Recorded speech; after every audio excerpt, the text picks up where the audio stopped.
우리가 살아가면서 여러 가지 후회를 할 때가 있습니다. 여러분 요즘 어떤 후회를 하십니까? 그때 그 아파트를 사야 했었는데 뭐 이런 후회 하십니까? 아니면 내가 그때 그 남자를 만나지 말았어야 되는데, 아니면 오늘 점심에 좀 덜 먹었어야 되는데 후회를 하십니까? 많은 우리는 후회를 하고 살아가고 있습니다. 그런데 우리가 하는 여러 종류의 후회들과 우리가 하나님 앞에서 행하는 진정한 회개가 얼핏 보면 겉으로 비슷한 면이 있지만 그것은 엄연히 다르다라고 하는 것을 오늘 말씀을 통해서 같이 한번 생각해 보기를 원합니다. 여호수아 시대에 이스라엘 백성들은 가나안 땅으로 입성했고 그곳에서 여러 정복 전쟁을 치루었습니다. 그리고 그들이 차지하게 된 땅을 이제 분배하였고 그들은 그 땅에 머물러 살아가야 했습니다. 가나안 땅 분배 후에 이제 하나님께서는 이스라엘 백성들에게 하나님의 말씀에 온전히 순종하고 우상을 멀리하고 오직 여호와 하나님만을 섬길 것을 명령하셨습니다. 그러나 여호수아가 죽은 이후에 여호수아가 무덤에 묻히자 그들의 그 거룩한 기억도 동시에 무덤에 묻히게 되었습니다. 그 이후 사사시대는 이스라엘의 영적인 암흑기였습니다. 여호와를 알지 못하는 다른 세대가 일어나 온갖 우상을 숭배하는 죄에 빠지게 된 것입니다. 여호와 하나님께서 어떠한 분이신지, 그가 그들에게 행하신 일이 어떠한 것들이었는지 그것들을 까마득하게 잊어버리기 시작했던 것입니다. 사사기를 우리가 읽어보면 사사기에는 반복적인 패턴이 나오게 됩니다. 여러 사사들이 등장하면서 이스라엘 백성들이 같은 사이클 안에서 돌아가고 있는 걸 우리가 발견할 수 있다는 말입니다. 그들이 이제 가나안 땅에 정착해 살면서 하나님 앞에 범죄하죠. 불순종하고 우상을 섬깁니다. 그러자 하나님께서는 주변에 있는 나라들을 매로 사용하셔서 이스라엘 백성들을 징계하십니다. 그들이 그래서 주변 나라들로부터 압제를 당하고 학대를 당하게 되는 것이죠. 범죄하고 이제 압제를 당합니다. 징벌을 받는 것이죠. 그러면 그들은 또 어떻게 하냐면 이제 어느덧 시간이 좀 지나가면 하나님 앞에 간절하게 부르짖습니다. 하나님 도와주십시오, 살려주십시오. 그렇게 간구하게 되는 것입니다. 그러면 그들의 간구를 들으신 하나님께서는 사사를 세우셔서 그들을 구원하시죠. 그 주변 나라들로부터의 학대와 그 억압으로부터 그들을 건지시고 살리시는 것입니다. 그러면 그 이후에 일정 기간 동안의 평온한 때를 이제 보냅니다. 그런데 문제는 여기서 끝나지 않고 또 다시 앞으로 돌아가서 죄를 또 범하죠. 죄의 범죄, 죄의 반복, 그것이 시작되어지는 것입니다. 그럼 다시 이제 시작되는 것이죠. 범죄하고 하나님께 징계를 받고 또 부르짖고 하나님 구원해 주시면 평안한 때를 보내다가 또 범죄하고, 이게 계속 같은 사이클로 돌아가는 것이 사사기의 반복 패턴입니다.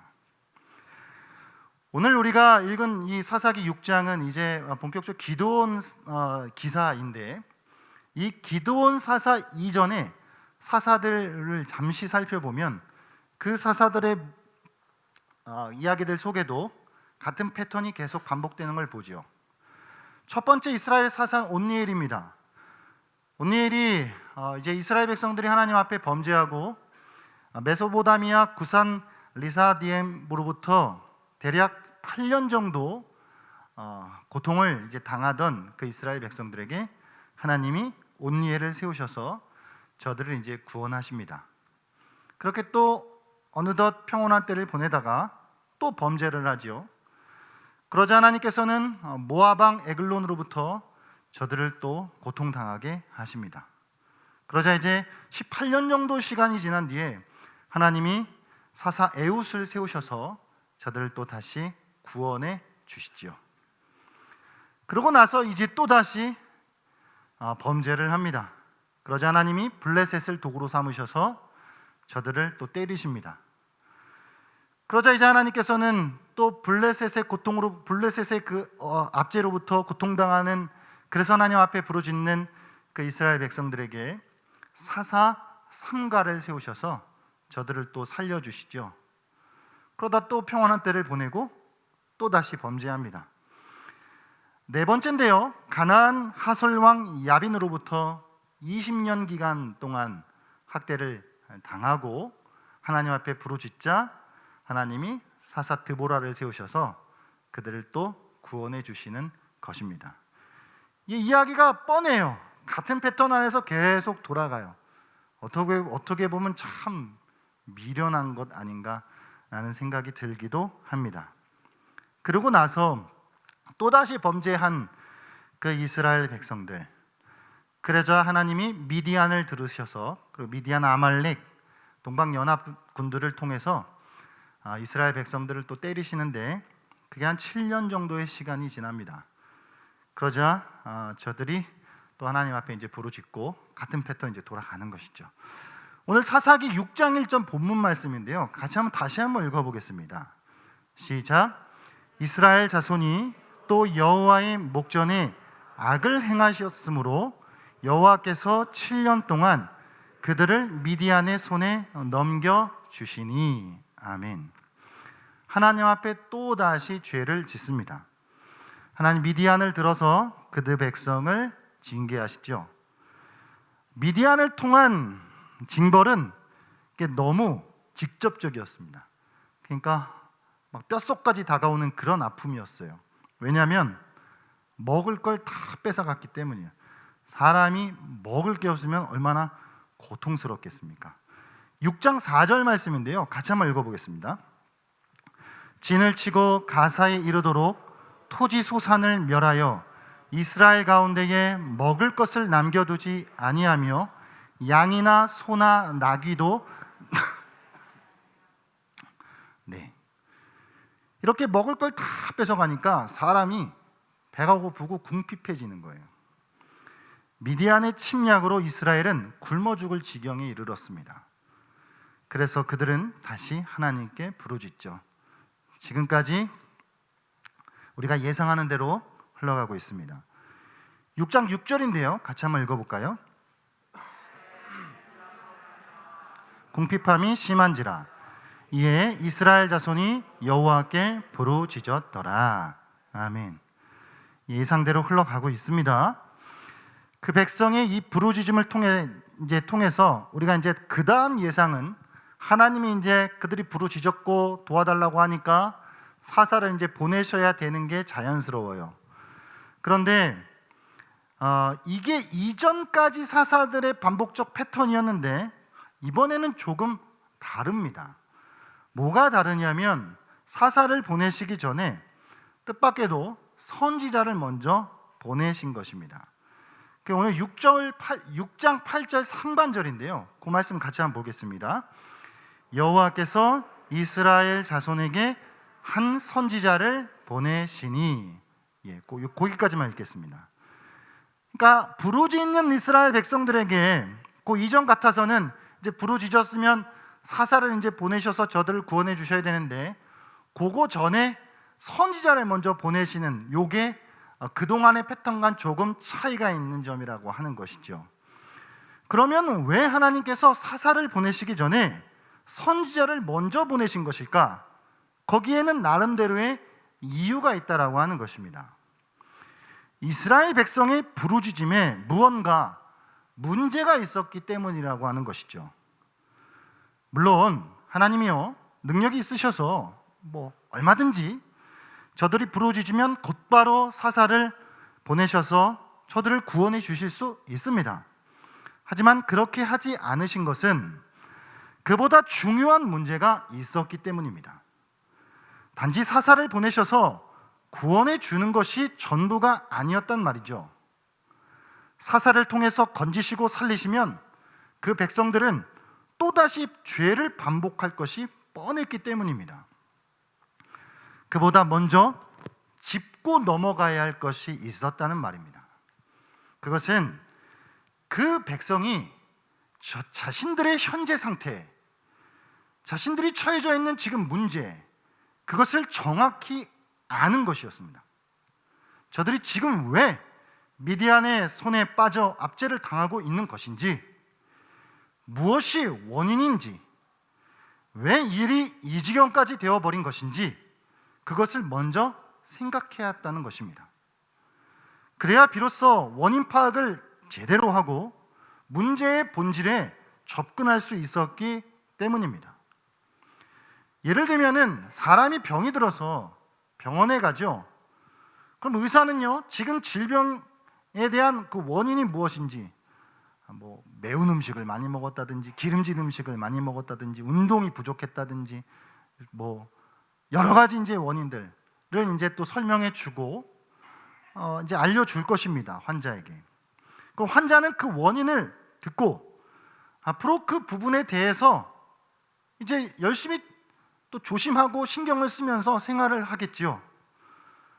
만약에 원인 설명도 없이 그냥 치료부터 그냥 해주면은 앞으로 환자는 뭐가 문제인지도 모르고 또 다시 그 똑같은 질병에 걸릴 확률이 높아지는 것이죠. 그럼 어떤 원인들로 내가 어떤 생활에 문제점들이 있기 때문에 그 병에 걸렸는지에 대한 것을 상세하게 설명을 들어야 그 병으로부터 이제 또 안전해질 수 있는 가능성이 높아지는 것이지 않습니까? 같은 것입니다. 지금 이스라엘 백성들이 얼마든지 하나님이 사사 보내셔서 저들을 치료하시고 구원해 주실 수 있다는 것이죠. 그러나 그보다 더 중요한 것은 진짜 문제의 본질과 원인이 무엇인지, 왜 그들이 지금 이 지경이 처해져 있는 것인지 그거를 알게 하셔야 했다라고 하는 말입니다. 그걸 먼저 듣고 자신들의 문제의 원인을 파악하는 것이 그게 우선순위상 먼저였기 때문에 하나님은 선지자를 보내셔서 말씀하시는 것입니다. 그게 오늘 본문인데요, 8절부터 10절까지가 그 내용입니다. 이스라엘 백성을 향한 하나님의 책망을 이제 기록하고 있는데, 하나님은 선지자를 통해서 당신이 애굽에서 이스라엘을 인도해 내셨을 뿐 아니라 이스라엘을 학대하는 자들의 손에서 건지시고 그들에게 가나안 땅을 주셨다라고 하는 그 사실, 그것을 다시 상기시키시는 것입니다. 왜냐하면 이스라엘 백성이 가나안 신을 섬기는 이유가 그들이 누리며 지금 살아가고 있는 그 땅이 하나님의 선물이라고 하는 사실을 놓치고 있다라고 하는 것이기 때문입니다. 그들의 복의 근원이 여호와 하나님뿐이라고 하는 사실을 잊은 까닭이기 때문이라고 하는 말이죠. 더 나아가서 하나님은 당신이 이스라엘의 여호와 하나님이시기에 그 백성이 아모리 사람 가나안 땅의 신들을 두려워하지 말라고 하셨습니다. 그러나 그들은 그 목소리를 듣지 않았습니다. 그래서 하나님으로부터 책망을 받고 있는 것이죠. 이스라엘과 시내산에서 언약을 맺으신 여호와 하나님만이 그들의 하나님이십니다. 그래서 그들은 오직 여호와만을 경외하고 두려워해야 했습니다. 하지만 안타깝게도 그들은 다른 신들을 두려워했던 것이죠. 선지자의 메시지는 바로 이것이었습니다. 이 메시지의 핵심은 하나님께서 그들을 위해 어떤 일을 행하셨는지, 또 그들이 하나님께 어떤 일들을 저질렀는지, 그것이 이 메시지의 핵심이었습니다. 그래서 그들은 그것을 듣고 문제의 원인을 알아야 했던 것입니다. 그들은 먼저 이 메시지에 귀를 기울여야 했습니다.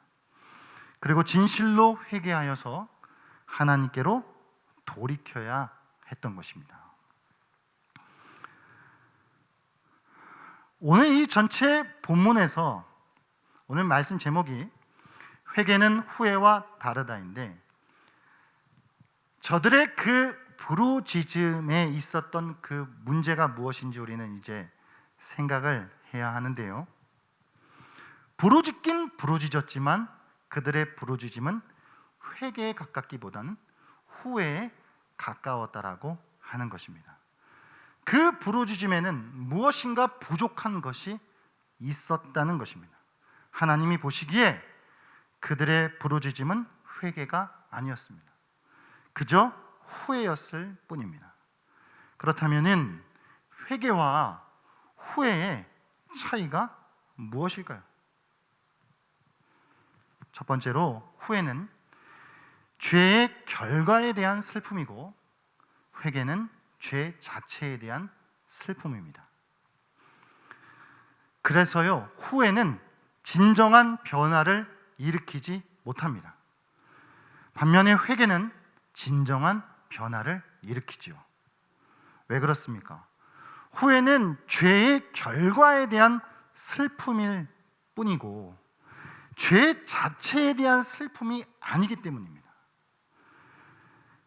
그 얘기는 나쁜 결과, 나에게 당장 나쁜 손해 이런 게 없다면은 아마 슬퍼하지도 않을 것입니다. 죄가 무엇이며 어떻게 하나님을 그 죄가 슬프시게 만드는지, 우리와 하나님의 관계를 죄가 어떻게 훼손하는지, 그런 것들에 대한 슬픔이 후회에는 없습니다. 후회의 초점은 지극히 수평적이, 세상적이라고 하는 것입니다. 전혀 하나님과의 관계 속에 수직적이지 못합니다. 그것이 후회입니다. 후회는 죄가 하나님과의 관계에 어떤 영향을 주는지에 대해 관심을 갖지 않습니다. 그렇기 때문에 죄의 결과가 사라지면은 즉시 숨겨져 있던 행동들, 잠시 멈춰졌었던 그 행동들이 다시 되살아나는 것입니다. 마음이 죄 자체를 혐오하지 않기 때문에 죄가 여전히 뿌리를 내리고 있기 때문입니다. 그런 회개는 죄 자체에 대해 아파하고 슬퍼하는 것이죠. 이것이 회개와 후회의 첫 번째 차이점입니다. 두 번째는, 후회에는 후회가 남아요. 그러나 회개에는 후회가 없습니다. 후회는 죄 때문에 잃어버린 것들, 죄 때문에 상실해버린 것들 때문에 후회하고 미련이 남습니다. 하지만 회개는 후회도 지우고 미련도 제거합니다. 진정한 회개는 하나님께 초점이 맞추어져 있기 때문에 다른 모든 걸 상실한다 할지라도 주님이 함께 계신다라고 하면 어떤 후회도 없습니다. 회개는 항상 우리로 하여금 그저 일어난 일들을 있는 그대로 받아들이고 넘어갈 수 있게끔 합니다. 하나님이 우리를 용서하셨고 우리가 하나님을 잃어버리지 않았다라고 하는 것을 깨달을 때 이 땅에 있는 죄의 결과들, 그것들은 이제 비교적 사소한 것처럼 느껴지기 때문입니다. 모든 상황과 형편을 그저 주님께 맡기고 묵묵히 나아갑니다. 이것이 회개입니다. 세 번째, 후회와 회개의 차이는, 후회는 나에게 초점이 맞추어져 있고 회개는 하나님께 초점이 맞추어져 있습니다. 후회는요, 자기 자신에게 자기 자신이 중요해요. 내가 지금 어떻게 상처를 받았는지, 내 삶이 어떻게 망가뜨려졌는지, 내 마음이 어떻게 얼마나 아픈지, 이런 것들에 마음을 쏟는 거예요, 후회는. 그러나 회개는 하나님께 초점이 맞추어집니다. 하나님이 어떻게 슬퍼하셨는지, 하나님의 거룩하심이, 하나님의 창조주와 구원자 되심이 어떻게 짓밟히게 되었는지, 하나님의 그 구원의 역사를 우리가 어떻게 소홀히 여기고 그것들을 이용해 먹었는지, 그런 것들을 향해서 초점이 맞추어지게 되는 것입니다. 후회는 자기 자신에게 초점이 맞추어지지만 회개는 하나님께 초점이 맞추어집니다. 이것이 후회와 회개의 차이입니다. 이스라엘이 이방 나라들로부터 압제를 당하고 괴롭힘을 당했을 때 때가 차면 하나님께 부르짖습니다. 하지만 그것은 진정한 회개라기보다는 후회에 가까웠습니다. 그래서 하나님은 오늘 기드온 기사를 통해서 기드온을 사사로 세우시기 전에 선지자를 먼저 보내셔서 저들이 듣기 원했습니다. 그리고 후회가 아닌 회개를 하기를 원하셨던 것입니다. 이것이 하나님의 뜻입니다. 사사시대 이스라엘 백성들의 죄의 반복적인 패턴은 오늘을 살아가는 우리의 패턴과도 유사합니다. 우리도요, 하나님 앞에서 죄를 짓고 그래서 하나님 앞에 매를 맞으면은 또 도와달라고 부르짖어요. 그리고 하나님 긍휼을 베풀어 주셔서 우리를 도우시죠. 그렇게 우리는 어려운 상황을 넘어갑니다. 어느덧 평온한 시간들을 보내다가 언제 그랬냐는 듯이 또다시 같은 죄를 반복합니다. 왜 그런 것일까요? 그것은 우리의 간구와 부르짖음이 진정한 회개가 아닌 세상적인 후회에 가까웠기 때문일 것입니다. 오늘 본문을 통해 하나님은 우리가 진정으로 회개하기를 원하십니다.